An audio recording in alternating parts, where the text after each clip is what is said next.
महबूब पाक अलैहिस्सलाम ने फरमाया, जिस औरत जिस खामद की बीबी बन सवर के बाजार जाए वो दयूस है। बन सवर के बेपर्दा खुशबू लगा के बाजार जाए वो दयूस है। वो कौन होता है? फरमाया वो बेगैरत है। कितने सख्त लफ्ज है। या रसूलल्लाह आप क्या फरमा रहे हैं? फरमाया तुम्हें हुक्म देता हूं, अगर उसे बेगैरत कहोगे तो कोई अर्ज नहीं, वो दयूस है।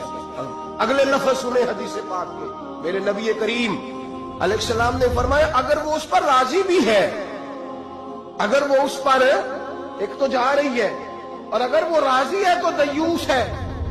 नबी पाक ने फरमाया वो जितने कदम चलेगी उतने ही अपने खामद के लिए जहन्नम में मकान तैयार कराएगी, इसलिए कि उसका खामद राजी है कि तू बन सवर और बेपर्दा हो और जहां मर्जी जा, जहां से मर्जी आ। फरमाया वो अगर इस बात पे राजी भी है तो दयूस भी है और अपने लिए जहन्नम